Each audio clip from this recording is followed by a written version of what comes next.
Você está ouvindo o Biblecast, podcast do site confissõespastorais.com.br. Eu sou o pastor Diego Barreto, associado da Igreja Adventista da Alvorada. Eu sou o pastor Júnior Distrital de Ubatuba. E você está ouvindo o Biblecast número 44. Sejam todos bem-vindos ao Biblecast 44.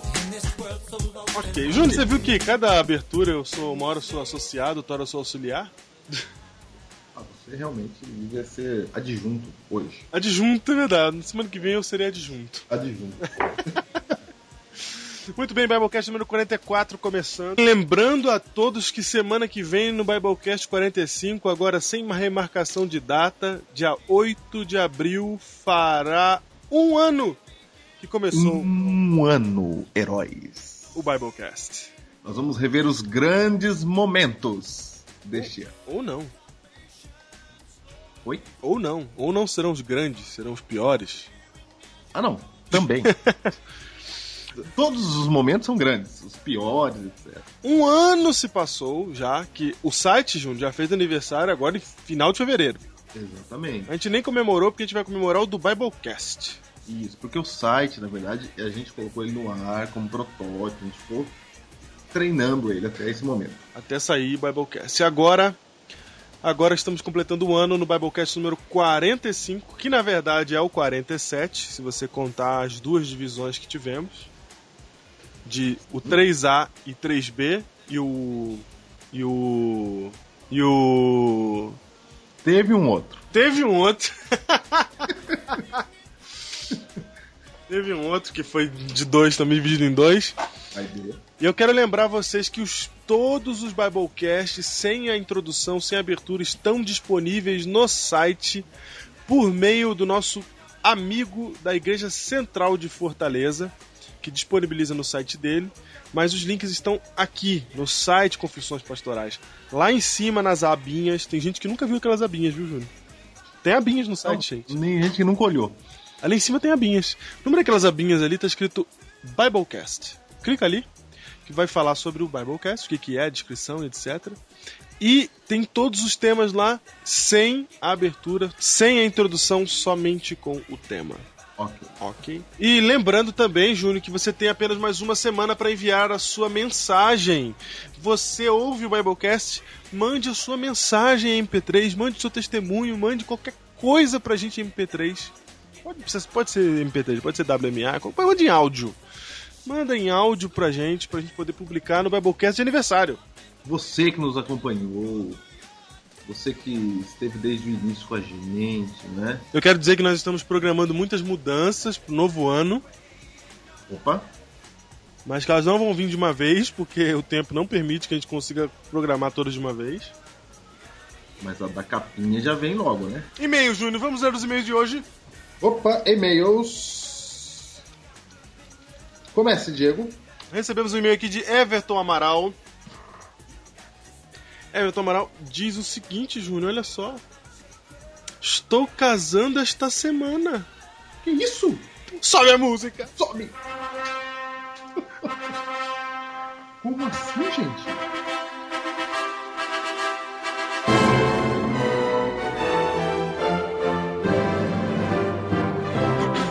E só ouvirei, ou não, esta dúvida quando voltar. Ele vai casar e vai sair de viagem já. Pra onde será que vai Everton Amaral, hein? Pra onde será que vai? Espero que não seja pro Japão. Fica a Nossa, dúvida. humor negro, terrível. Humor negro maldito. Que Mas Deus... eu não me contive. Certo. Aí ele fala que Deus os abençoe e aos heróis do Biblecast também. Muito bem, nós desejamos pra você sucesso, nós desejamos pra você que Deus abençoe sua união e que ela dure para sempre. Que Deus o abençoe.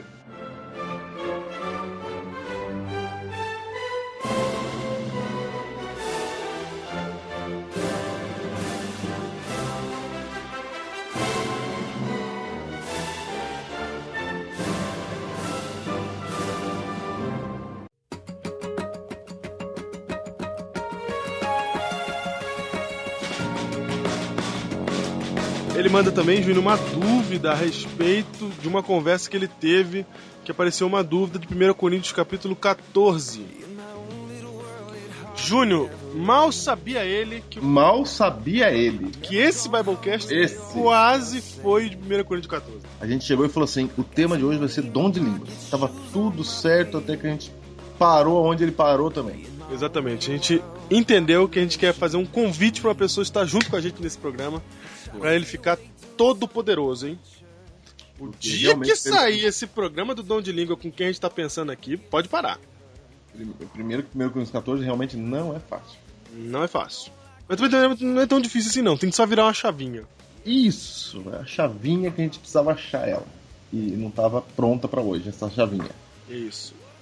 Muito bem, então fica aguardando aí que vai sair o Biblecast sobre dom de línguas. Júnior, falando em dúvida, temos uma dúvida hoje. Vai. Aqui está a dúvida de Gabriela Braga. Ela disse, oi, boa tarde, gostei muito de ouvir o Biblecast, nunca tinha ouvido e achei muito interessante. Vem mais uma heroína. Vem, Gabriela Braga. Vem. Seja bem-vinda. Desde que eu vi pela primeira vez, teve a pergunta de um ouvinte sobre os contratados da igreja, funcionários, que eles deveriam ser os primeiros a dar exemplo e tal. Gostei muito da resposta. Grifo meu na ênfase do muito, tá? Ok.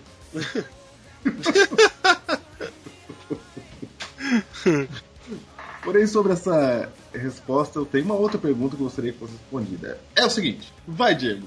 Se os funcionários da associação são livres, por que o dízimo é descontado no contra-cheque? A pessoa não deveria devolver o mesmo por livre e espontânea vontade, por amor a Deus? Música de terror.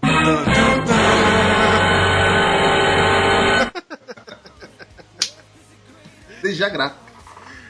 O que você falou aí? Desde já grata? Desde já grata. Ah, muito bem. Não. Final do vamos ouvir em slow motion o que você falou.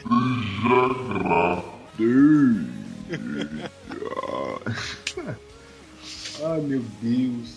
Vamos lá. Gente, essa pergunta da Gabriela é muito boa, Júnior.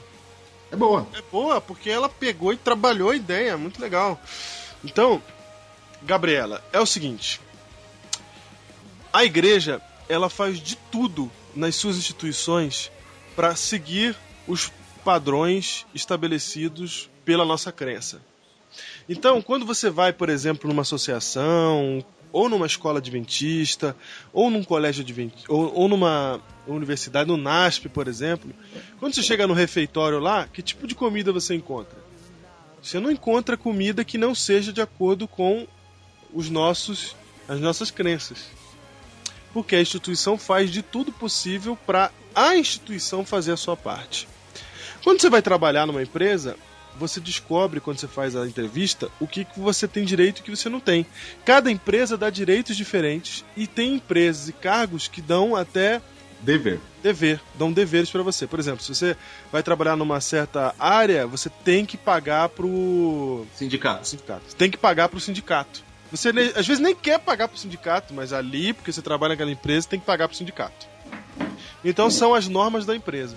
Quando você entra na igreja adventista, a instituição também tem os seus deveres e direitos, que vai dar para você, seus direitos e seus deveres. E um desses deveres não é o dízimo. Olha aí, você achava que era, né? Ah, veja só. Não é. É um direito. Não, é um direito, na verdade. Você pode escrever, toda vez que você entra na igreja, você assina um papel dizendo que o seu dízimo vai ser descontado em folha. Isso é para facilitar a sua vida. Se você não quiser assinar, você não assina.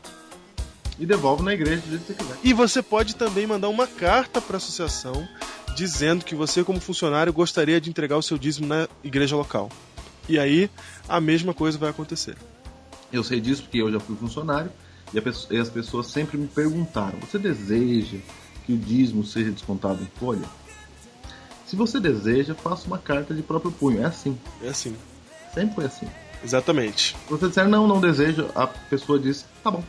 Agora, se você disser assim, mas eu fiquei sabendo que o fulano tentou fazer isso, aí é outra história. Não, aí não faço ideia. Problemas de pessoas é uma coisa. A instituição, as regras de instituição são essas que a gente está falando aqui agora. É isso mesmo. É assim que funciona. E só para você saber, na igreja adventista ninguém nem é disciplinado por não devolver o dízimo. Porque a igreja não quer que isso pareça, não é você paga por participar do clube. Isso. É você e Deus, e é você e Deus em todas as esferas. É assim que funciona. É isso. Próximo e-mail de hoje, pra terminar, Júnior, Vai. é o e-mail aqui direto dos Estados Unidos agora. Opa! Direto dos Estados Unidos, Robson Leal Teles. É, porque agora Marido de Monística, internacional. marido de Monique, que está agora morando nos Estados Unidos, né? Olha só, foi embora, mas tá firme no Biblecast. Tá firme. Mandou um e-mail falando que o Biblecast está ao máximo. Obrigado por todo o esforço em manter essa obra. E esses alguns minutos de conversa estão mudando muitas vidas. Deus vem trabalhando com esse podcast. Amém? De uma maneira muito especial. E teremos algumas surpresas para vocês. Aguardem. Opa! Já estamos ansiosos. É isso aí, Júnior. Esses foram os e-mails da semana. E hoje nós temos aquele quadro especial, o único, o primeiro, o maior de todos os reality shows da comunicação adventista. Escolhi ser pastor. Eu era uma pessoa comum. Até que minha vida mudou. Porque agora eu atravesso um caminho tortuoso, cheio de obstáculos. Minha vida será transformada, porque agora eu escolhi ser pastor. Aê! Tá maluco, Vinícius? É maluco nada, cara. Toda vez que a gente começa o programa, a gente começa tudo mansinho, tudo calmo. Começar um pouquinho mais animado nesse nosso quadro. Então, vamos de novo. Aê! Você que tá ouvindo a gente aí, terceira participação do nosso quadro. Qual o nome do quadro mesmo? Escolhi ser pastor! Quem vos fala aqui é Vinícius, aluno do primeiro B do curso de Teologia no NASP. Eu sou Wagner Aguiar, aluno também do primeiro ano do curso de Teologia, turma A. Turma A. E como eu estava falando desde o começo, desde o primeiro episódio, a primeira prova que nós tivemos aqui no NASP foi de hebraico. E pasmem! Como é que você foi nessa prova, Wagner? Eu fui bem. Bem assim mesmo? Bem, acima de 9. Acima, mas eu quero dizer uma coisa.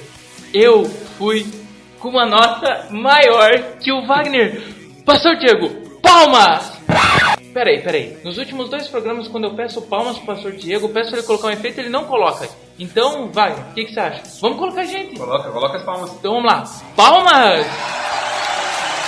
Isso, mais palmas. Tá louco, cara? Eu consegui uma nota maior que a sua. Então, coloca palmas pra mim também. Mas por quê? A escola do Adventismo, eu fui melhor que você nas provas. Palmas pra você, então. Palmas pra mim também. Só que tem agora palmas pra nós dois. Porque fomos liberados. A gente tirou uma média acima de 75 na prova de português. Isso mesmo. Então pede palmas você agora. Palmas agora que nós somos liberados das aulas de português do semestre inteiro. Louco, palmas, mais palmas. Muito bom, é isso aí, dispensado, imagine só. E outra coisa, Wagner, tivemos uma ideia bacana. Pois é, a nossa ideia é dar oportunidade para que os heróis do Biblecast nos ajudem a fazer um trabalho de história do Adventismo. Não, cara, não fala assim, não pensa que não quer estudar, não quer fazer trabalho, é feedback. Feedback. É um trabalho de qualquer forma. Então, feedback. Ok, feedback, trabalho, nós temos que montar histórias de conversões diferentes, que não seja simplesmente por um estudo bíblico, que a pessoa descobriu sozinha, ou Deus agiu por meio de um milagre e a pessoa se converteu. Pareceu um cavalo de fogo, uma coisa assim sobrenatural. Não precisa ser tanto também. Pode ser, né?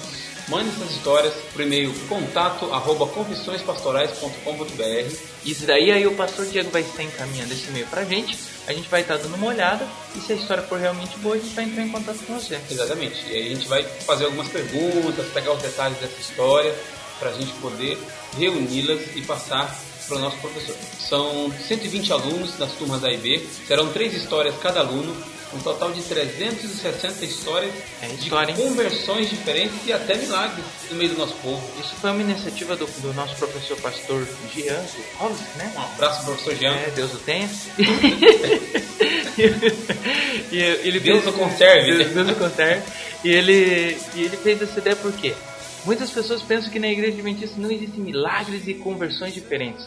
Então, esses trabalhos irão ficar em exposição no Centro-Oeste aqui do NASP. Exatamente. E aí, quem quiser pesquisar essas histórias, quem quiser conhecer um pouquinho mais dos milagres que ocorrem no meio do nosso povo, vocês terão a oportunidade de fazer isso. Esse é um nome marcado na história da Igreja Adventista.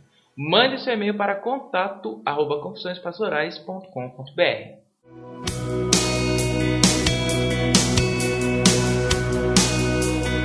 No nosso último quadro, eu havia dito que eu queria participar de algum projeto evangelístico, missionário. Verdade. E esse projeto apareceu. Ô, benção. E nós estamos aqui com o mentor desse projeto, o Joeli. Ó, que legal. Teologando também, aluno do 2º ano, turma B. E nós vamos fazer uma entrevista com ele agora. Ele vai dizer pra gente como é que é esse projeto. Oi, Joeli, tudo bem? Tudo bem? Diz pra gente aí como é que é esse nosso projeto, o que a gente tá fazendo lá em... Como é o nome da cidade mesmo? Tuiuti. Tuiuti. A cidade lá é cheia de adventistas. Agora temos 46 adventistas dentro de um ônibus. Olha só. Nessa cidade que tem 5.500 habitantes, uma pequenina cidade. É uma cidade que ainda não conta com a bênção de ter uma igreja adventista. E esse projeto nasceu no coração de Deus. Estamos aí com um grupo bom, uma moçada de vários cursos, realizando esse trabalho. Que cursos que estão participando da missão Tuiuti? O projeto era para iniciar com 12 pessoas. E aí o pastor Walter disse, não, iniciaremos com um ônibus, com 46 pessoas. E surgiu o desafio de angariar tantas pessoas, mas nós temos hoje 85 pessoas cadastradas entre o curso de teologia, pedagogia, letras, tradutor-intérprete, história, ciências contábeis, jornalismo, sistema de informação, engenharia civil, administração. Então nós temos aí pessoas de diferentes idades e também diferentes cursos, né? Nossa, quase inteiro. Tudo isso pra saquear o inferno pro ao céu, né? Exatamente. Isso mesmo. E como é que é a metodologia? Vocês chegam lá na cidade e pegam a Bíblia e pá! Na cara, assim? Como é que vai? Nós debatemos muito como seria a abordagem junto a essa comunidade. É uma comunidade que tem uma presença católica muito forte, muito predominante, e nós, para ter uma maneira cuidadosa e até mesmo amorosa de apresentar o Evangelho, nós decidimos apresentar, a princípio, através dos 8 remédios da natureza. Então nós utilizaremos um evangelismo que abordará aspectos principais da saúde, como a pessoa obter um estilo de vida mais saudável e, consequentemente, nós já estamos adentrando com o amor de Cristo. Legal. Joeli, como é que foi o primeiro dia lá? Nós já fomos 2 sábados. Quais foram os resultados do primeiro sábado? Nós temos um grande desafio porque temos um pequeno período no sábado. Pela distância e pela falta de local, nós chegamos por volta das 3 horas e precisamos retornar às 5. Ou seja, temos 2 horas aproximadamente de trabalho. Mas no primeiro sábado nós conseguimos em apenas 1h30 de trabalho 52 estudos. Que bênção. Foi uma grande bênção, mas nós já temos aí em vista a realização de um pequeno grupo. Então Deus está abrindo as portas para a gente fazer esse trabalho.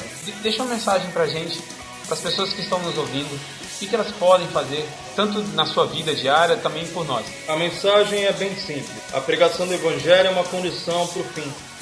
O fim viria depois que a pregação do Evangelho atingisse todas as classes, tribos, nações, povos e línguas. Então, o meu apelo é que você ore por nós e também faça diferença na sua associação, no seu distrito, no seu bairro. Para a honra e glória de Deus.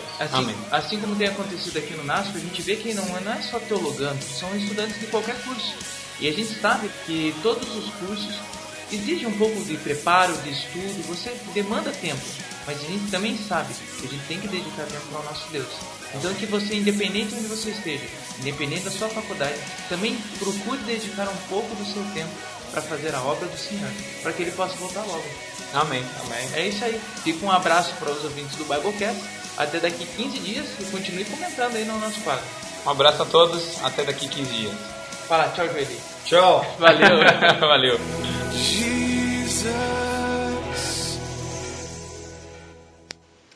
Olha aí, Júnior, depois de 3 episódios do Escolha Ser Pastor, finalmente a gente vai poder comentar. Foi. Nós não comentamos ainda, não conseguimos fazer o comentário porque, infelizmente, o tempo, a correria dos últimos Biblecasts não permitiu. Mas estamos gostando muito do programa Escolhi Ser Pastor, gostando do que esses meninos, Vinícius e Wagner, estão realizando lá, Então, não só no estudo, como também no programa. E eu vou dizer o seguinte, Júnior, os caras já estão ficando metidos, hein? Você viu aí? Já estão editando, né? Porque o pastor Diego... Eu não botei seus efeitos porque não deu tempo. Mas muito bem. Ficou O departamento de efeitos departamento de efeitos sonoros. de áudio, Efeitos sonoros. de efeitos sonoros do Biblecast, ele protocola uma reclamação aí oficial, porque Exatamente. Você liga pro nosso ombudsman e reclama. isso, ombudsman. Nossa ouvidoria. Mas tudo bem, ficou bem editado, boa musiquinha e tal. Legal. Legal o projeto dos caras, hein? Legal, também gostei. Projeto Tuiuti, né? O nome da cidade? É isso. Legal o projeto, meu. Todo poder. Invadir a cidade lá e pregar o evangelho. É isso mesmo. Todo poder, muito bom. O projeto dos milagres é cara de professor do Salt. Também, é verdade. Mas eu também achei interessante fazer essa... É a vantagem da internet, né, Júnior? Isso era impossível de se fazer alguns anos atrás. Hoje, dá pra fazer esse tipo de projeto. Então vamos lá, gente. Manda os milagres aí pro povo lá. Isso, manda pra gente que a gente repassa pra eles em contato@confissõespastorais.com.br, como bem disse o nosso querido amigo Wagner. É isso. Júnior, você notou que a disputa começou entre eles já? Como assim? Vi? Das notas? Exatamente. Você está falando com um campeão nessa área. Deixa eu contar pra vocês que isso aí, eu pensava que era só com a gente, mas todo mundo pelo jeito, né? Porque o Júnior, ele tinha uma rixa com um pastor amigo nosso, que está no Rio de Janeiro agora, que Deus o tenha também. Eu gostei de que Deus o tenha para pessoas vivas, né? Deus o... Exatamente. Porque morto não tem mais nada. Não tem mais nada, acabou.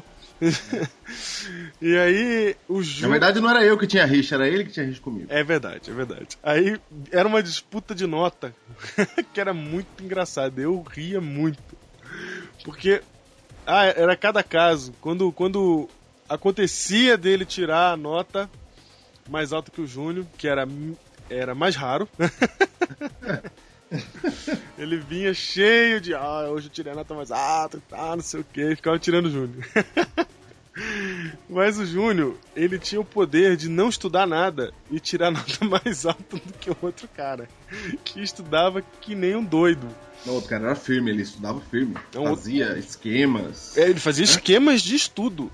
Esquemas. Estudava em grupo, criava várias coisas pra estudar. Foi engraçado. Aí tá aí. A gente não viu o resultado final, né? Dos 4 anos. Não fez a apuração final? Sei, não, eu me lembro que fez sim.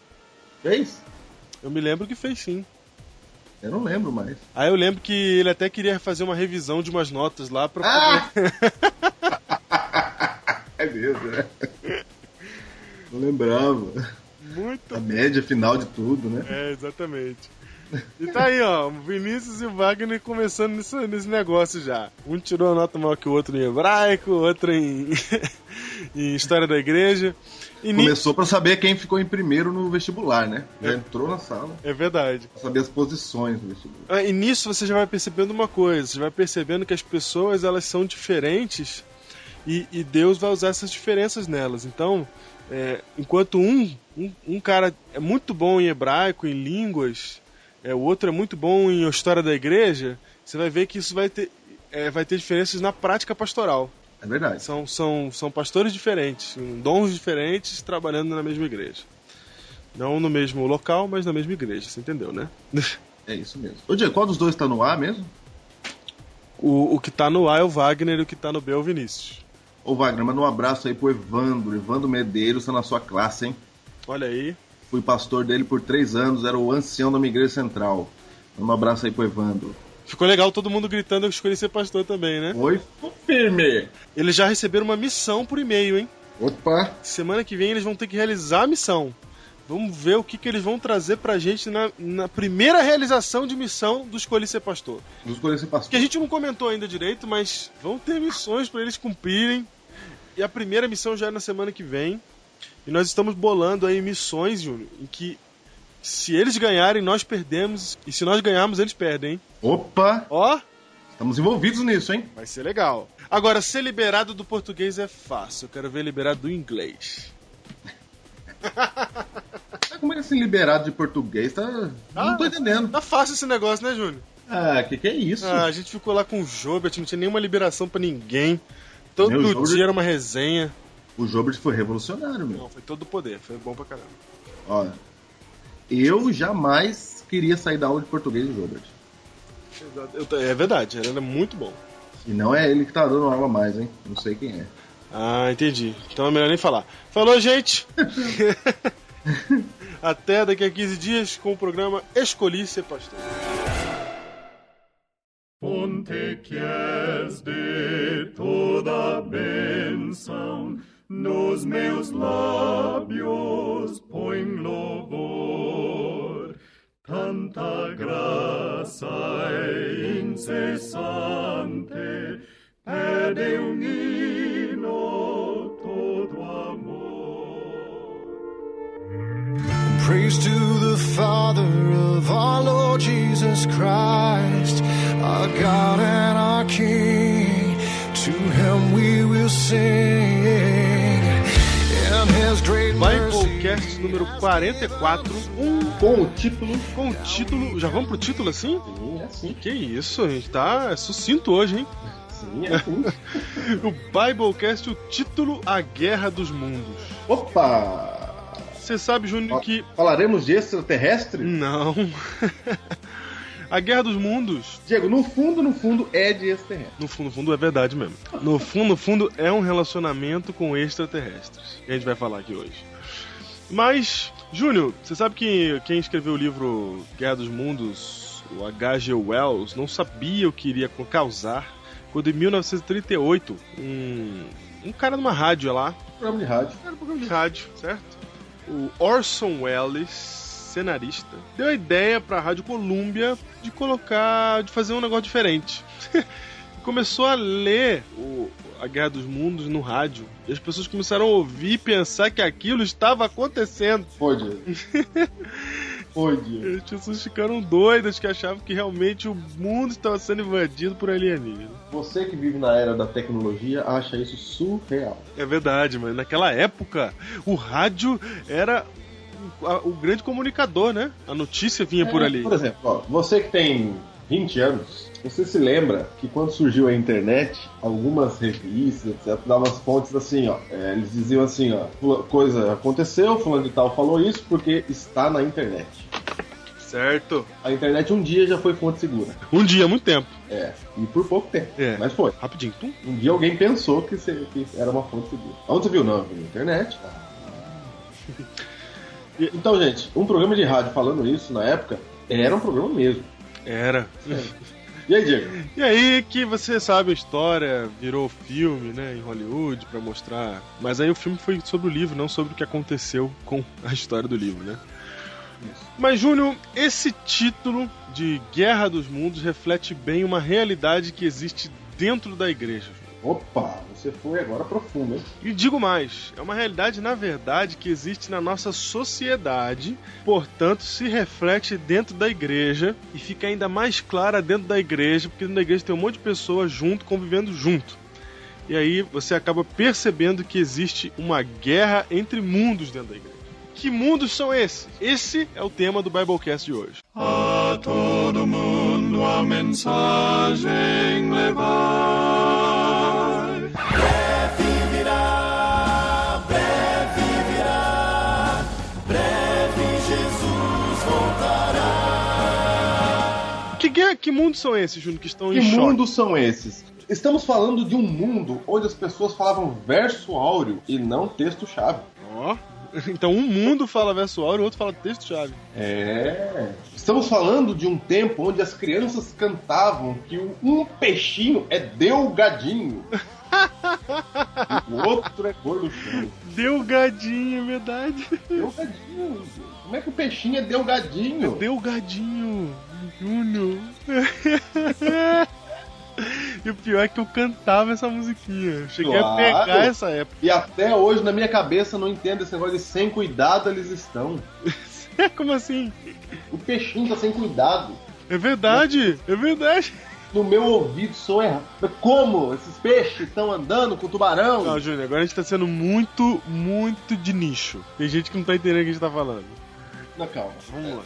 Solta a musiquinha aí. Um é pequenino, outro que grandão. Um é delgadinho, outro é gorduchão. como brincam na água até o fundo vão. Vejam como brincam, sem cuidado eles estão. Como assim, Júnior? Eles estão sem cuidado, Júnior. A Bíblia fala que Deus está prestando atenção na flor, no passarinho, no pardalzinho. Como? A ideia do sem cuidado tem que fazer exegese dessa música. Exegese, vai. Me salva A eu. ideia do sem cuidado é que eles estão despreocupados, ou seja, não há o que se preocupar. Porque Deus está com eles. Entendi. Eles não precisam de armas pra se defender, né? Essas coisas. Isso, é um mundo bom, onde não precisa ficar preocupado com as coisas. É um mundo bom. O mundo bom que o tubarão come, né? A tradução podia ser outra, né? Tradução, né? A letra podia ser hoje. Ó, vejam como nadam até o fundo vão. Vejam como brincam, despreocupados eles estão. Podia ser assim. Você vai causar revolução realmente.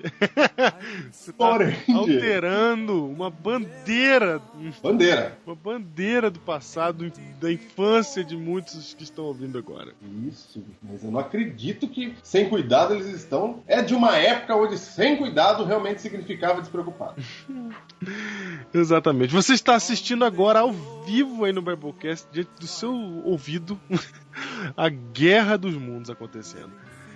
O Júnior, que vive em um mundo, está lutando contra o outro mundo. O que a gente está falando está em Mateus capítulo 9. Leia aí, Júnior. Mateus capítulo 9, versículo 16 e 17. Que mundos são esses? Mateus 9, verso 16 e 17 diz assim, ó: ninguém põe remendo de pano novo em veste velha, porque o remendo tira parte da veste e fica maior a rotura. Não se põe vinho novo em odres velhos, do contrário, rompem-se os odres. Derrama-se o vinho e os odres se perdem, mas põe-se vinho novo em odres novos e ambos se conservam. Olha aí, Júnior. Porque a boca do Senhor... Amém. Palavra da salvação. A boca do Senhor. Glória a vós, Senhor. Gente... Olha, quem nunca foi católico não percebe. Você percebeu o dia agora? Não veio. O que é glória a vós, Senhor? Pensei não que veio, coisa esquisita é essa que a gente tá falando. Uma homenagem aos nossos amigos católicos. Muito bem. Diego aqui diz que o vinho novo tem que ficar em odre novo. O que quer dizer isso aí? Primeiro, Jesus falou isso aqui por quê? Jesus está falando isso daí no seguinte contexto. Os fariseus, Júnior, que tinham 400 anos de tradição oral na cabeça, eles tinham alguns hábitos que só eles tinham, né? Você sabe. Tradução oral na cabeça ficou legal, hein? Por que tradução oral na cabeça ficou legal? Oral não é na boca? Não, oral é na boca, mas ela é guardada na cabeça, né? O que eu quis dizer é o seguinte, a tradução oral não tá escrita. Eu tô muito engraçadinho. Hoje tu tá demais. A tradução oral não é escrita, portanto está na cabeça deles. Ok. Então, com todo esse contexto de tradição oral na cabeça, Jesus ele tá indo contra o pensamento farisaico, não é? Que tinha esses amuletos mentais, né? Essas regras que determinavam o comportamento da época. E aí Jesus começa a questionar isso, né? Num desses textos onde que Jesus está questionando estritamente isso, Jesus é até confrontado, depois que ele faz o primeiro questionamento, que está lá no verso 12, 13, ele é confrontado com os seus discípulos. Mas os fariseus eles jejuam muito, os seus discípulos não jejuam nunca. Aí ele vai dar uma resposta, né? O que ele diz, Júnior? A resposta de Jesus é impressionante. Ele fala assim, ó: podem acaso estar tristes os convidados para o casamento enquanto o noivo está com eles? Dias virão, contudo, em que lhe será tirado o noivo, e nesses dias vão jejuar. Tô lendo o verso 15 aí. Só um detalhe, Diego. Ele falou assim, gente, vocês querem jejuar, passar necessidade, mas é hora da festa. Eu sou o noivo e tô com vocês. Quando o noivo chega, é festa. Jesus está dizendo assim, ó, gente, vocês estão jejuando para pedir o poder de Deus, mas eu sou Deus. Tô aqui do lado de vocês. Imagina, Diego. Mas ele não conseguiu entender, Júnior. E sabe por que eles não conseguiram entender essas coisas? Por que eles não entenderam essas coisas? Porque essas coisas eram novas e não se põe vinho novo em odres velhos. Diego, vinho novo é a mensagem de Cristo? Exatamente. E odre velho é a cabeça do povo? Exatamente. Você está indo profundamente. O que acontece, Júnior, é que a mensagem de Cristo não entrava na cabeça desses homens porque eles tinham uma mentalidade que não admitia a entrada do novo. Na cabeça deles, sem cuidado eles estão, era perfeito. Exatamente. Então, Júnior, o que acontece é que aí Jesus deixa muito claro que não dá pra unir os dois de maneira perfeita. Ele fala assim, ó, se você juntar os dois, a rotura vai ficar maior. Ele tá dizendo o seguinte, ó, se você pegar o novo com o velho, não vai dar liga. A rotura que ele fala aí é a emenda. A emenda não vai ficar boa. A emenda vai ficar ruim, vai ficar até maior. Porque o pano velho vai rasgar. Exatamente. E aí, ele fala assim, ó. Aí, imagina, você tá tentando emendar um buraco, né? Você tá tentando emendar um buraco, aí você faz o emendo. Só que rasga maior ainda, porque o pano novo é firme. E o pano velho é trapo, certo? Isso mesmo. Lembrando que eu tô falando velho aqui pro coloquial, tá? Vai lá. Sim, pra nos aproximar do público. Isso. Ai, essa guerra dos mundos tá demais hoje. Muito bem. Se você prefere ser mais formal para aproximar-nos do público. Exatamente. Porque uma frase não pode ser iniciada com próclise. Você viu que temos potencial. É isso? É. Temos potencial de formalidade aqui. A gente só não usa. Estamos usando de licença poética. Isso. Então, Júnior, Jesus está dizendo que essa guerra dos mundos, ela existe mesmo. Existe desde a época dele, entendeu? Essa guerra existe e ela vai sempre existir aqui na Terra. Por quê? O que acontece é que você tem um encontro, um conflito de pensamentos. E esses pensamentos estão em tempos diferentes. Você vê que Jesus não fala assim que o problema está com o pensamento de um e o pensamento do outro. Ele não diz isso. Ele diz simplesmente que o problema está no tempo de um pensamento e no tempo do outro pensamento. Ele não está dizendo que o problema está nos argumentos. Ele está dizendo que o problema está no tempo em que os argumentos foram formulados. Então, em outras palavras, qual é essa guerra dos mundos que tem dentro da igreja? É a guerra de tempos. É o novo contra o velho, o jovem contra o antigo. Diego, e essa guerra tem atrapalhado muita coisa. Muita coisa. Porque essa guerra ela é inútil. Ela não devia acontecer. A nossa guerra devia ser contra outra coisa. Se a gente tivesse a compreensão de Cristo, nós não teríamos essa guerra mesmo. Porque a gente ia entender que é uma questão diferente da que a gente pensa que é. Então, por exemplo, quando tem uma questão em andamento entre jovens e velhos, os velhos estão pensando que estão certo por causa do argumento deles e os jovens estão pensando que estão certo por causa do argumento deles. Mas, na verdade, o argumento deles só existe porque existe um tempo entre os dois. É verdade. Esta guerra, ela tá na mente das pessoas e esteve na mente das pessoas em todas as épocas e gera alguns efeitos colaterais. Muito bem. O primeiro e mais óbvio de todos. Qual é? Os conflitos entre um e outro, né? Isso. Mas, por exemplo, você tem pessoas que dizem que antigamente tudo era bom. Sim, são os odres velhos. No passado que era bom. Isso. Isso tem em todas as esferas da vida, por exemplo. Então há pessoas, até grupos que você pode encontrar aí escrevendo na internet que prega que a igreja tinha que ser igual na época de Ellen White. É isso mesmo. Outro efeito colateral é a briga com relação à música na igreja. Não, calma aí. O outro efeito colateral é o oposto. É o povo que acha que tem que mudar tudo. Gera outro efeito colateral. Gera vários efeitos. E tem mais um grupo, Júnior. Tem um grupo que tenta unir os dois. Tem um grupo que sonha que é possível unir os dois. Só que Jesus falou que já não é possível. Mas tem um pessoal que acha que dá. E se você já tentou isso, como eu já tentei, vai perceber que não é possível mesmo. Que chega uma hora que você não consegue, que você vai ter que tomar um partido. Chega uma hora que não dá pra você unir os dois. Chega uma hora que os dois vão olhar pra você e vão falar assim, aí, que lado você tá? Porque não dá pra unir os dois. E aí como é que faz, Diego? O que você faz é compreender o que está acontecendo. Se você compreende o que está acontecendo, aí os conflitos vão começar a desaparecer, Júnior. Então a primeira coisa é a gente entender os pensamentos. O pensamento do velho e o pensamento do novo. Vamos entender os pensamentos, então. Vai. A todo mundo a mensagem levai. Breve virá, breve Jesus voltará. Chegou a hora da gente falar com seriedade nesse Biblecast a respeito da pós-modernidade. O que é a pós-modernidade? A pós-modernidade é um pensamento filosófico que está intrínseco nas pessoas e a grande maioria delas nem sabe que é pós-moderna e é. Ou seja, é como as pessoas pensam hoje. Isso. Na verdade, pós-modernidade é o nome que se dá à forma de pensamento hoje. Exatamente como o Júnior falou. Então, para entender a pós-modernidade, primeiro a gente tem que entender a modernidade e a pré-modernidade, certo? Vamos lá. Nós vamos tratar aqui, vamos chamar de o homem pré-moderno, logicamente veio antes do modernismo. Vamos falar do homem moderno e do homem pós-moderno. O homem pré-moderno, eu quero que sua mente vá para a Idade Média. Esse é o homem pré-moderno. Portanto, ele já não existe mais, né? Não existe mais. Ok, o homem pré-moderno está morto, não tem mais. É quando a igreja era o centro de tudo. Isso. O homem moderno foi quando a humanidade rompeu com essa ideia da igreja. E aí a ciência passou a reinar. Só para você saber já de antemão, a igreja adventista foi expert na era moderna. Isso. O problema é que o modernismo parece estar acabando. Parece? É. A maioria dos estudiosos que estudam o ser humano e os comportamentos, os pensamentos humanos, dizem que nós já vivemos numa era pós-moderna. Embora o homem moderno ainda esteja vivo. Isso. Então, Júnior, eu quero as datas. Estamos no homem pré-moderno, o homem moderno e o homem pós-moderno. Não, eu quero as datas. Define pra mim quando... Data não precisa ser a data certa, mas o quando que é os períodos aí. Ok, então você vê homem moderno, você pega a Idade Média aí, você... Pega aí a Idade Média. Homem pré-moderno. O homem pré-moderno, a Idade Média. Ou seja, escolhe o início dela aí. Queda de Constantinopla lá. 476 depois de Cristo. Ok. Só pra chutar um dia aí. Ok.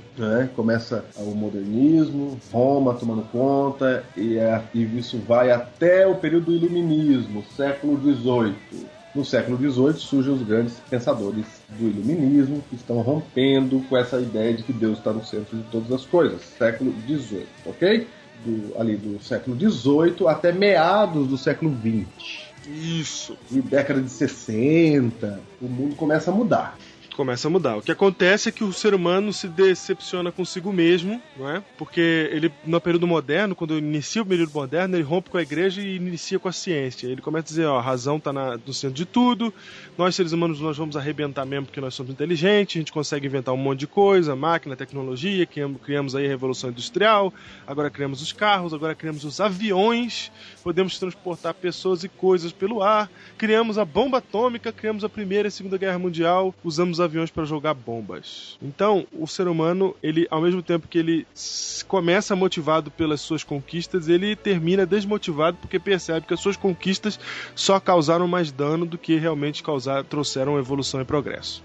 Aí, nessa hora, nessa percepção, ela ocorre quando? Ocorre entre a Segunda Guerra Mundial e a Guerra do Vietnã, com a Guerra da Coreia no meio. Então, Júnior, passando esta fase de guerras aí, de decepções, volta o pai americano todo sequelado da Guerra do Vietnã pra casa. O cara não pode ouvir uma porta batendo, que ele pensa que é tiro e pula no chão. Né? Nessa, o ser humano se decepciona completamente consigo mesmo e rompe com o pensamento moderno. Um dos símbolos desse rompimento, já falamos no Biblecast aqui, é o Santos Dumont, né? Que se decepciona com a maneira como os aviões que ele inventou estão sendo usados na guerra e se suicida.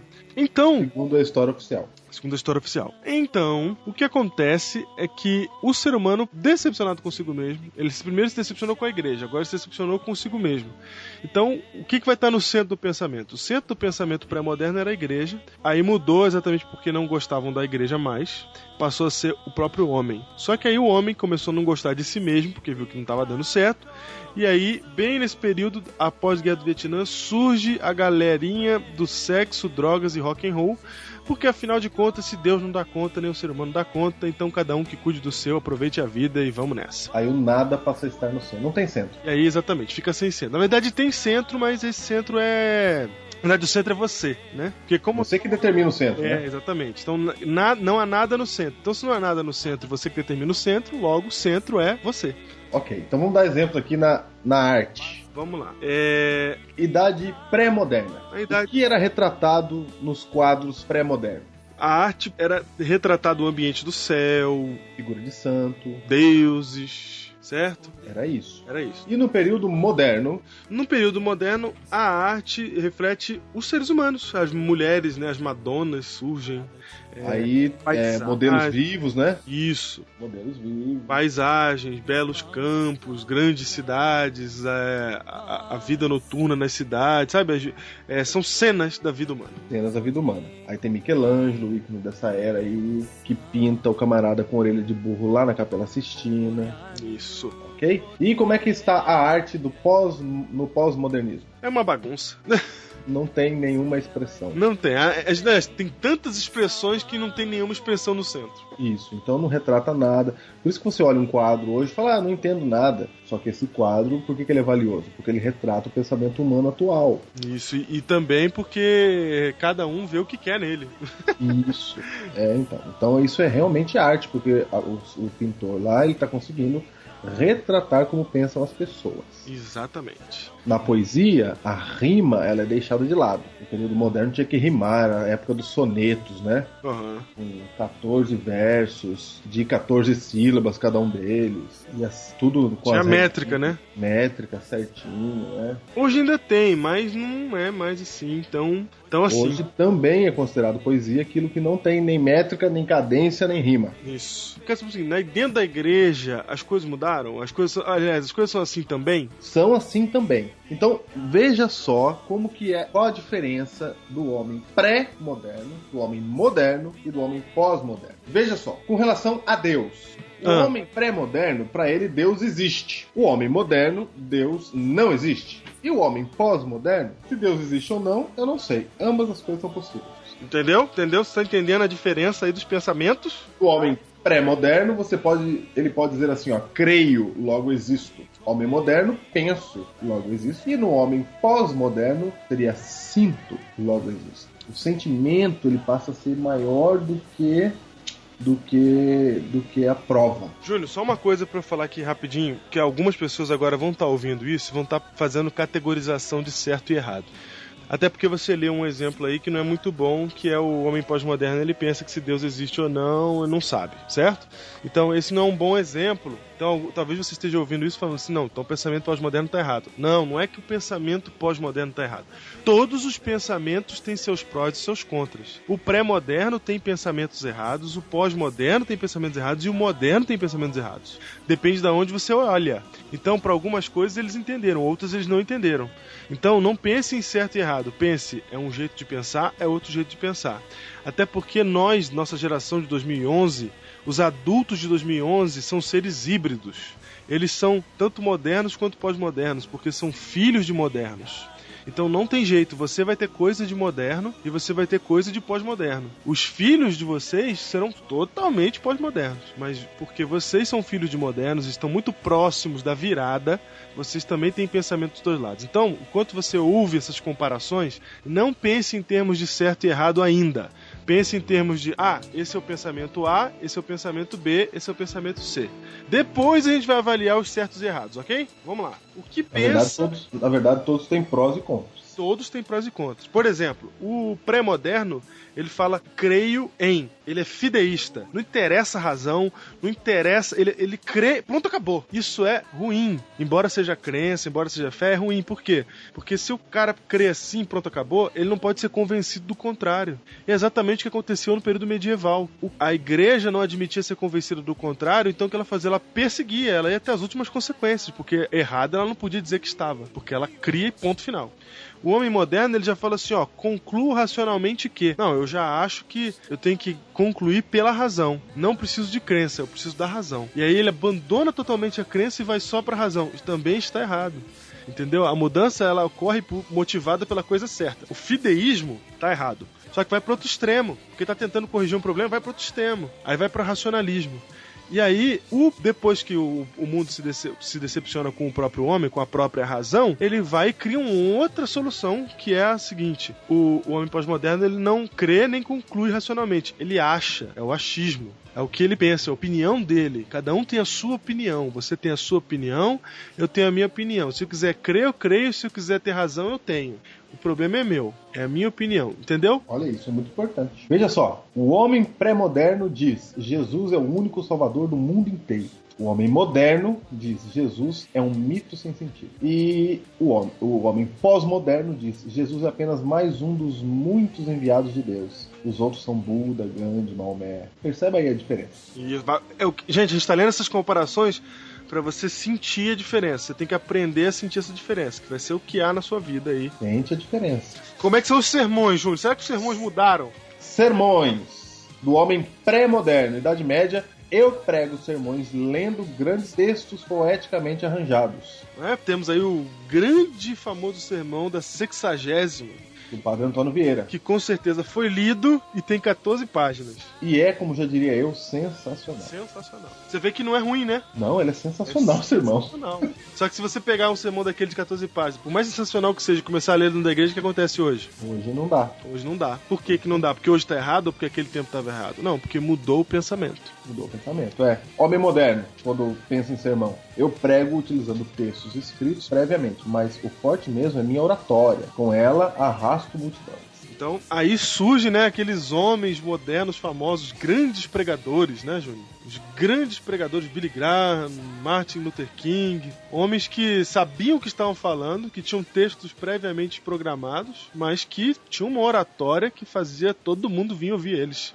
Até porque estava todo mundo acostumado a ouvir sermão lido. Aí, de repente, surge um cara que vai além da leitura, aí causa um boom. Até porque é um tempo que não existe a cultura de mídia que tem hoje, né? Só lembrando, como o Diego falou, a gente não está falando contra sermões lidos. Ele tem o seu lugar hoje em dia também. É só pra você saber a diferença dos pensamentos, o que o povo dá mais valor. Exatamente. Em cada época. Exatamente. A gente não tá fazendo juízo de valor aqui. Não está. Então, é a terceira vez que a gente fala isso. Vamos ver se vocês entendem isso. Não estamos fazendo juízo de valor. Vai. Homem pós-moderno, com relação ao sermão, o que o povo dá mais valor no pós-modernismo? É se alguém fizer assim, ó. Se alguém disser assim, eu não uso sequer um papel para pregar. Minha oratória está sempre afiada, preciso entreter as pessoas, porque elas buscam um grande show. É isso. Não é? O pós-moderno, né? O Júnior, não é assim quando o pregador prega na nossa igreja, assim, não faz um show, a gente fala, foi ruim hoje, né? Estamos na época dos grandes palestrantes. Grandes eventos, som, música, tudo que puder colocar, vídeo, o que você puder fazer pra me entreter, conta piadinha. Isso. Você vai ganhar minha atenção, né? Percebe? A gente não tá dizendo nem que é bom nem que é ruim, a gente tá dizendo que é assim que chama atenção agora. E quando o cara não usa papel nenhum, a gente fala assim, não, esse cara, ele sabe o que ele tá falando, ele é bom, hein? É isso mesmo. Ele não precisa nem consultar papel, não precisa nem estudar. Tá nele a mensagem, tá nele. Olha agora que importante, como é que a pessoa é convencida. Isso é muito importante, hein? O homem pré-moderno, lá na Idade Média, ele dizia assim, a autoridade me convence da verdade. Se a igreja falou, eu acredito. O homem moderno, o estudo me convence da verdade.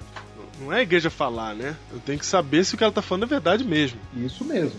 Então eu estudo, quero provar, etc. Isso. O homem pós-moderno, a experiência me convence da verdade. Ele quer participar, ele quer sentir. Ô Júnior, você sabe que tem dentro da igreja um conflito grande? Eu até tava dando um treinamento sobre isso outro dia. E uma irmã me perguntou assim, pastor, o senhor tem que falar nesse treinamento que as pessoas têm que parar de falar de si mesmas lá na frente. Que elas sobem lá e ficam contando histórias delas. E ficam falando coisas delas, isso é horrível. Parece que a pessoa quer se achar, sabe? Uhum. Na hora que ela falou isso, eu já identifiquei uma pessoa de pensamento moderno. Por quê? Porque o pós-moderno, ele leva em consideração a experiência, é isso que convence ele da verdade. Então, o pós-moderno, ele vê um sermão, quando o pregador fala assim, olha, eu passei por isso, e foi isso que aconteceu comigo, a pessoa que está ouvindo pós-moderna fala assim, olha, ele sabe do que ele está falando, entendeu? O moderno não, o moderno ele quer ouvir alguém que chegue com autoridade de estudo, né, de razão, alguém, chegou o teólogo e falou, não, ele é o professor de teologia, ele sabe o que ele está dizendo, entendeu? É isso. Então, o moderno não quer ouvir ninguém falando de si mesmo, porque o que convence ele é a autoridade. Por exemplo, nesse sentido, eu sou mais moderno que pós-moderno. Exatamente. E aí, já o pós-moderno é assim. Então, quando um pregador pós-moderno vai pregar, um cara jovem vai pregar, ele pode contar uma experiência própria, não com sentido... E ele não tá de coração querendo ser arrogante ou parecer ser alguém mais importante. Ele tá humildemente contando a história dele. Só que por mais humilde que ele seja, o moderno vai ouvir e falar lá, tá querendo aparecer, entendeu? É isso. Enquanto que se ele não faz isso, o pós-moderno não entende ele. Se ele ficar falando, não, é assim porque tá escrito, o pós-moderno vai ouvir e falar assim, tá escrito, mas daí? Uma coisa é teoria, a prática é outra. Agora olha só que importante. O povo de hoje, o pensamento que atrai hoje é a experiência me convence da verdade, né? A pessoa quer participar. Isso. Olha como é que a nossa igreja, não estou fazendo juízo de valor agora, só tô constatando eu vou ter que criar uma notificação, né? Não estamos fazendo juízo de valor. Só tô constatando como é que funciona. Por exemplo, como a gente já disse a princípio, a igreja adventista, ela é a mestre do período moderno. A igreja que prova. Então veja só, olha só como é que a gente faz. Pra pessoa poder participar e cantar lá na frente e participar da igreja, a gente diz que primeiro ela tem que entrar pro clube. Primeiro ela tem que ser aprovada, ou seja, receber estudos bíblicos e ser batizada. Só depois ela pode experimentar a igreja. Só depois que ela é convencida, ok? Ok. Mas já existe igrejas nossas que, como forma de protótipo, fazendo para tentar alcançar pessoas de mente pós-moderna, onde a pessoa já participa antes do batismo. Isso. Ela já tem um dom ali que ela exerce antes do batismo, ou seja, ela experimenta antes do batismo. Creio que a Nova Semente está tentando ir por esse caminho, dando cargos assim, que não são cargos de ancião, etc. Mas aquele que cuida do vídeo, aquele que... Entendeu? Júlio, chega de minhas palavras, chega! Vai! Chega! A verdade é que a Igreja Nova Semente é uma abordagem evangelística pós-moderna. É odre novo. Por que tem gente que não gosta? Por que tem gente que torce o nariz? Porque é odre velho, porque tá com pensamento moderno. É só isso. É uma igreja que foi feita para o pensamento pós-moderno. Não é que é certo ou errado. Ela tá feita para a mensagem do pensamento pós-moderno. E se você acha que não devia ser assim, veja esse texto de Ellen White. Ela fala assim, ó: não permitais que o ensino se professe em forma insossa, abstrata, como tem nos sido em muitos casos, mas apresentai as verdades da palavra de Deus de maneira nova e impressiva. Nova e impressiva. E tem mais uma coisa, Júnior. Ellen White também diz outra coisa importante a respeito do pós-modernismo. Sabia que Ellen White, tem gente que tem dúvida se Ellen White é de Deus ou não, né? Olha isso.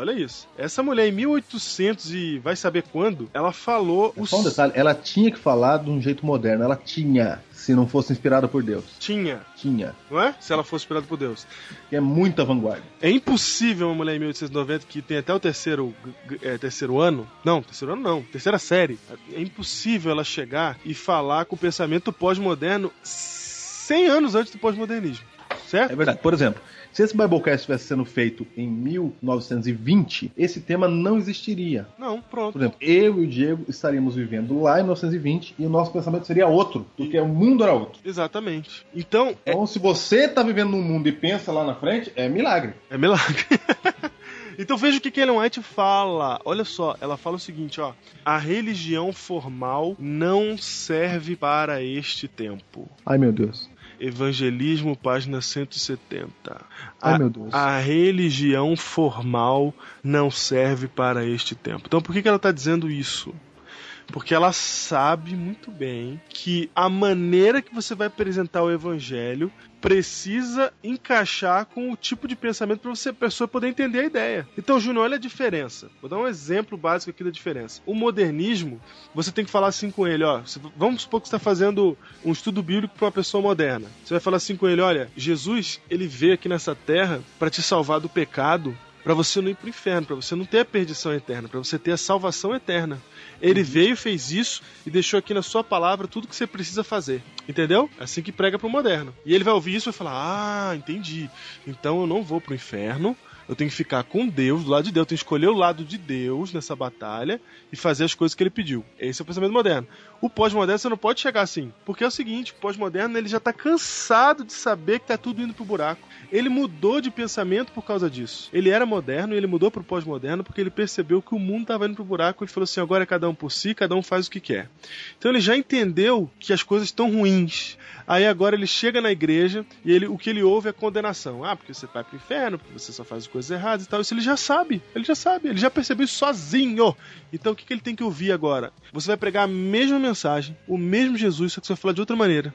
Você vai falar em outros termos. O pós-moderno, porque ele tem uma ética moral diversificada, ou seja, não existe uma ética moral só para todo pós-moderno. Cada pós-moderno faz a sua ética moral. Alguns não sentem culpa pelo pecado. Então não adianta você vir falar de pecado, de inferno. Vai entrar para um ouvido e sair para o outro. Porque ele não acha que ele é culpado. Ele fala, não mato, não roubo. Por que eu sou uma má pessoa? Porque ele Você não pode simplesmente falar assim, você é do diabo, não entende as coisas. Ele vai falar, tá bom. Você não pode dizer assim, essas pessoas são duras de coração. Exatamente. Não é que são duras, é que a gente não tá conseguindo falar a língua deles. Isso. Agora, se você chega pra ele e fala do amor de Cristo, você fala assim, olha, a salvação... O que é salvação? A salvação é a coisa mais extraordinária que aconteceu na minha vida. Ó, você falou que é uma experiência sua, que é uma coisa que você só vai entender com a experiência. Você está pregando o mesmo evangelho com outras palavras. Agora você está alcançando o cara pós-moderno. Por isso Ellen White fala que a religião formal não é a religião deste tempo. Ela sabe muito bem que se a gente agir como modernos hoje, não vai funcionar, não vai dar certo. Por isso existe esse choque, essa guerra entre mundos, Júnior. Porque as pessoas estão tentando provar que estão certas, tanto os jovens quanto os velhos, e não vai resolver nada isso. Nós temos que entender que nós temos mentalidades diferentes e temos que trabalhar com as nossas mentalidades e fazer aquilo que a gente já citou nesse Biblecast, que está em Atos capítulo 13, verso 36. Que diz o seguinte: Atos capítulo 13, verso 36, diz assim, ó: porque na verdade, tendo Davi servido sua própria geração, conforme o desígnio de Deus, adormeceu. Foi para junto de seus pais e viu corrupção. Diz que Davi, ele serviu a sua própria geração conforme o desígnio de Deus. Gente, hoje Davi não seria membro da igreja. O Davizinho lá de trás, né? Não, Davi não. Davi matou o camarada e ficou com a mulher dele. É. Ele seria removido. Removido. Davi não foi removido naquela época, ele era rei. Uhum. Porque ele serviu a sua própria geração. Foi um pecado, ele se arrependeu, tudo certo. Mas hoje, esse pecado, ele não fica rei mais. É como se um pastor adulterasse e continuasse pastor. Uhum. Então, é uma outra época. Ou seja, você não pode falar assim, se Davi viesse aqui, ele ia pregar o evangelho. Se Daniel tivesse aqui hoje, se Paulo tivesse aqui, eles serviram a sua própria geração. Nós fomos chamados hoje. Você que está ouvindo foi chamado hoje. Você é Paulo, você é Davi, você é Daniel. E só você consegue pregar para sua geração. É só você consegue, exatamente. Então por que eu e o Júnior estamos fazendo Biblecast aqui?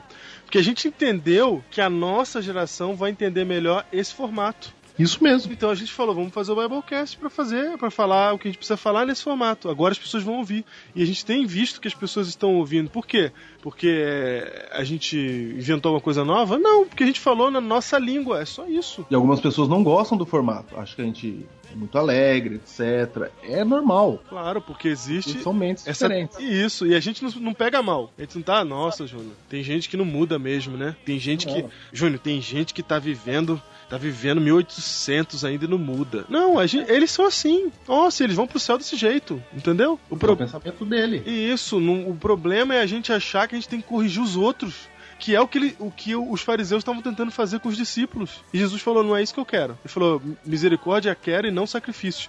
No mesmo contexto que a gente está lendo aqui do odres velhos, do odres novos com odres velhos. Ele está falando assim, não quero que vocês tenham regras, que vocês tenham rituais, que vocês tenham sacrifício. Eu quero que vocês tenham amor um pelos outros. Então não interessa quem tá certo e quem tá errado. Interessa se você ama o outro. Se você ama o outro, você vai tratar ele bem e você vai saber lidar com essa guerra que ocorre até dentro da igreja. Essa guerra de gerações. Essa guerra de tempos, que como o Júnior falou no começo, afeta tudo, afeta a música, afeta a pregação, afeta estilo de culto, afeta um monte de coisa. Porque, por exemplo, Júnior, algumas diferenças que a gente não citou ainda. O homem pré-moderno, ele seguia regras de Deus, as regras de Deus. O que Deus fala, eu faço. Período medieval. Aí o homem pós-moderno, ele fala, sigo a regra de Deus e dos homens. Os que estão na igreja continuam seguindo a regra de Deus. Só que agora tem a regra dos homens também. Tem a ciência surgindo aí, trazendo novas coisas, período industrial e tal. Então, agora eu acompanho os dois. No período pós-moderno, não quero seguir regra nenhuma. É assim que é a realidade hoje. As pessoas não querem seguir regra nenhuma. E aí... o moderno dentro da igreja fica dando regra. E o pós-moderno dentro da igreja fala, não quero saber disso. Eu quero seguir Jesus porque eu amo ele. E o moderno fica, não, você tem que seguir Jesus porque você tem que fazer isso, tem que fazer aquilo, tem que fazer aquilo outro. Entendeu? Olha aí. Então fica esse conflitinho dentro da igreja porque um não tá entendendo que o outro tem pensamento diferente. É claro que existem problemas nos dois pensamentos, como eu citei aqui, né? A gente citou aqui no começo. O pensamento pré-moderno tem problemas, o moderno tem problemas e o pós-moderno também tem. Esse negócio de que o que importa é o que eu sinto, o que importa é o que eu acho, a minha opinião, isso é um problema, certo? É um problema igual ao do fideísmo, só que ao contrário. O fideísmo eu creio, pronto, acabou. A minha opinião também, só com voz de democracia, né? Não, cada um pode ter a sua e tal. É com voz de liberalidade. Isso também pode ser um problema. Pode ser um problema. Mas eu ainda acho que é um problema menos pior, porque se cada um tem a sua opinião, então ele tá passivo, ele é passível de mudança. É isso mesmo. O outro lá nem era passível de mudança. Olha aí. Então cada um tem os seus prós e seus contras, é claro. Só que não vai adiantar de ficar brigando pelos contras dos outros. Porque os prós modernos vão olhar para os modernos pós-modernos vão apontar os contras. E os modernos vão olhar para os pós-modernos e vão apontar os contras. Vai ficar um apontando o que o outro tem de ruim e nenhum vai resolver nada. Essa guerra vai permanecer. Um tentando convencer o outro. Agora, olha só, o homem pré-moderno, ele dizia assim, ó, meu pensamento é orientado pela minha nação.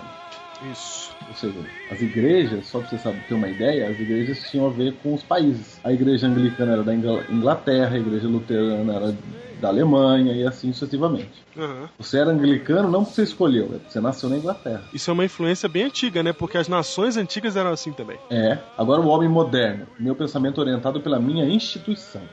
Agora olha só, como é que a igreja adventista foi a mestre do modernismo. Nesse período, ó, a instituição é importante. Então, qual era a pregação que funcionava no período moderno? Funcionava mesmo. Era falar assim para as pessoas, qual é a igreja verdadeira? Isso, a minha igreja é certa, porque a gente tem a verdade. Isso funcionava. Hoje, quando você fala minha igreja é certa, soa arrogante. Exatamente. O pensamento das pessoas mudou. Hoje, ó, questiono o meu governo, odeio as instituições, eu sou um homem pós-moderno. Meu pensamento é orientado por mim, sou independente. Então ninguém quer saber de instituição nenhuma, ninguém quer saber de nada disso. E agora? Como é que você prega? Se você chegar para as pessoas, pro seu filho adolescente, falar você tem que ir para a igreja porque ela é a verdadeira, não vai funcionar. Não vai. E se você chegar para as pessoas tentando levar elas para a igreja, se você tentar levar um pós-moderno para a igreja, você não vai conseguir. Agora, se você tentar ensinar para um pós-moderno o que era Jesus, o que é o evangelho, ele vai para sua igreja.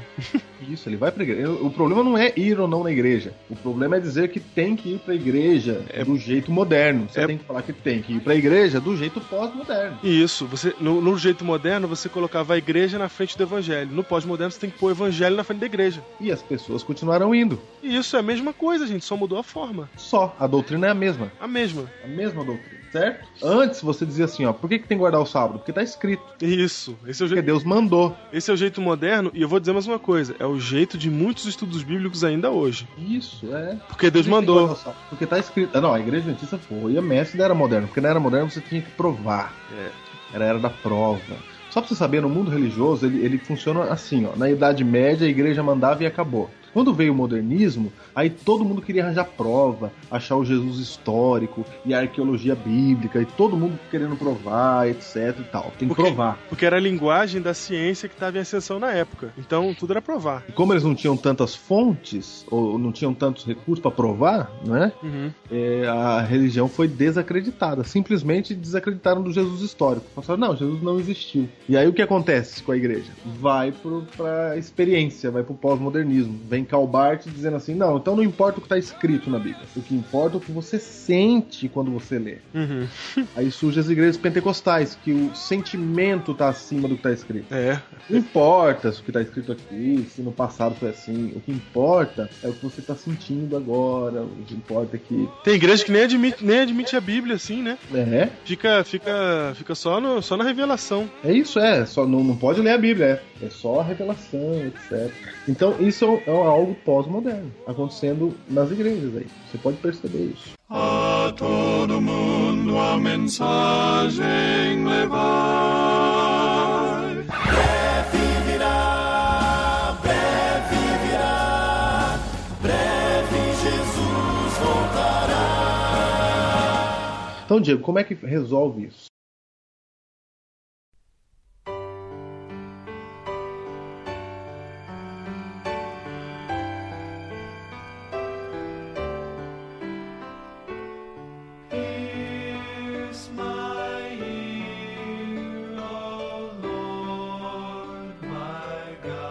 Se resolve fazendo exatamente o que Cristo falou, não tentando unir os dois. Você tem que entender as diferenças e se adaptar a elas. Você não pode ser preconceituoso. Isso. Então olha só, você jovem que está nos ouvindo, não tenha preconceito com os irmãos mais velhos de suas igrejas. Você tem que amar esse povo. E ele não vai mudar não, hein?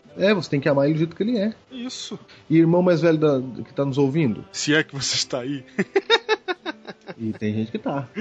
Você não pode ser preconceituoso com os mais jovens da sua igreja. É assim que funciona. É assim que funciona, exatamente. Certo? O que mais, Diego, que a gente tem que fazer? Muito bem. Você também não pode ser arrogante, viu? Pra pregar pra pregar, não, em qualquer situação, né?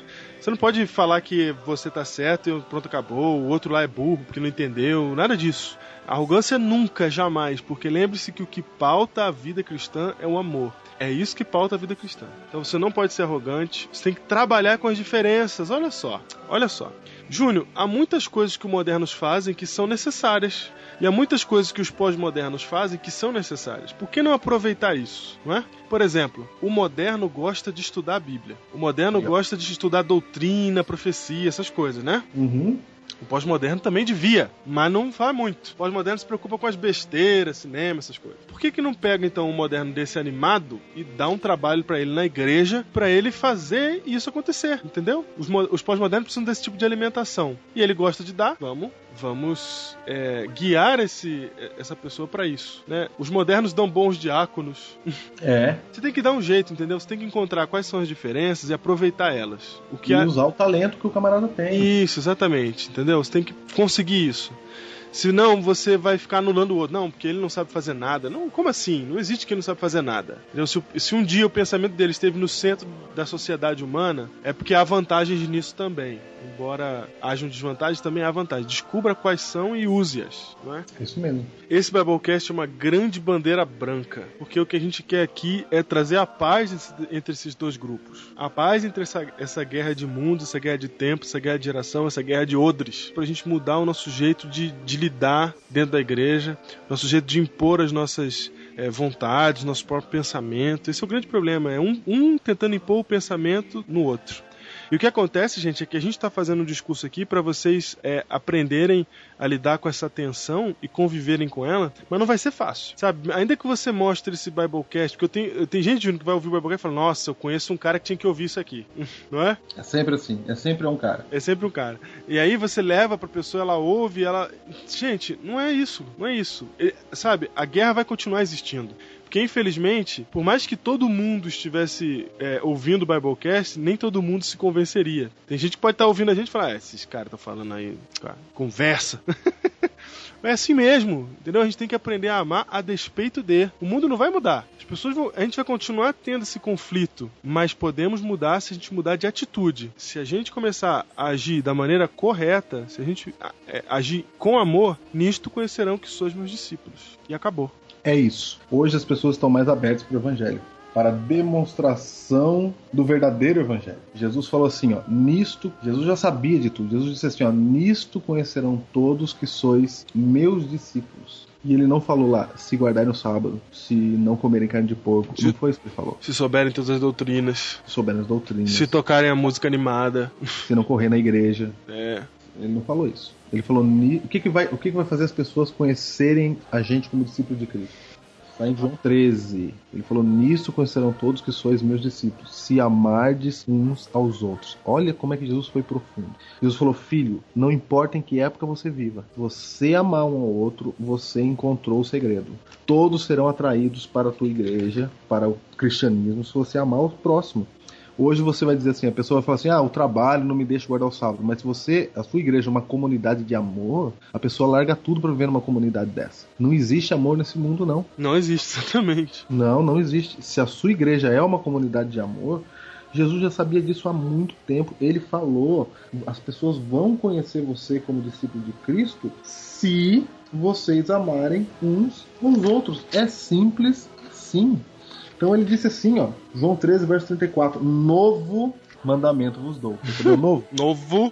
Que vos ameis uns aos outros, assim como eu vos amei, que também vos ameis uns aos outros. O novo aqui, ele não estava abolindo os outros mandamentos, nada disso. Ele está dizendo assim, gente, eu vou colocar uma coisa nova na cabeça de vocês. Vou colocar vinho novo na cabeça de vocês. E aí ele diz no verso 35, nisso conhecerão todos que sois meus discípulos, se amardes uns aos outros. Ele falou, não vai adiantar nada você ser fiel às doutrinas se você não tiver amor pelo próximo. Não vai adiantar nada. Agora, se você tiver amor pelo próximo, aí as doutrinas bíblicas vão fazer o seu verdadeiro efeito. Então, gente, nisto conhecerão todos que sois meus discípulos, se amardes uns aos outros.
haverão missões que eles Opa! terão que cumprir. Haverá. Haverá? Haverá. Por que não haverão? Não vai pro plural, de hipótese alguma. Eu não ia conseguir sair dessa aula de português. O verbo haver. Haverá missões. Haverá missões é tão esquisito. Não é esquisito, não. É sim, senhor. É assim que funciona e pronto. Você é maluco? Vão ter missões, Júnior. Fique Gostaria atento. que você cortasse essa parte do haverá aí pro povo não achar que eu sou metido. Eu vou cortar. Eu vou cortar pro povo não achar que eu sou burro.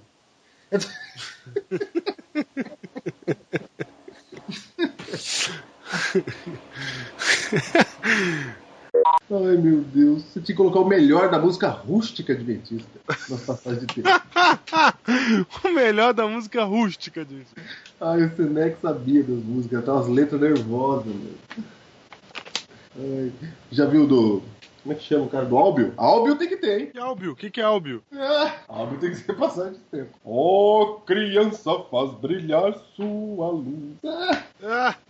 Álbio. Álbio. Nunca ouvi falar, meu. Criança, velho, jovem, faz tua luz brilhar.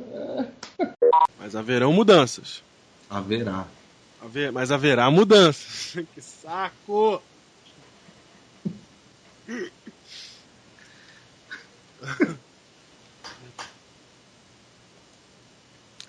Vamos lá. Diego, peraí que tem um barulho aqui em casa, eu acho que eu tô sendo roubado, tá? Vou lá matar o ladrão. Ok. Peraí.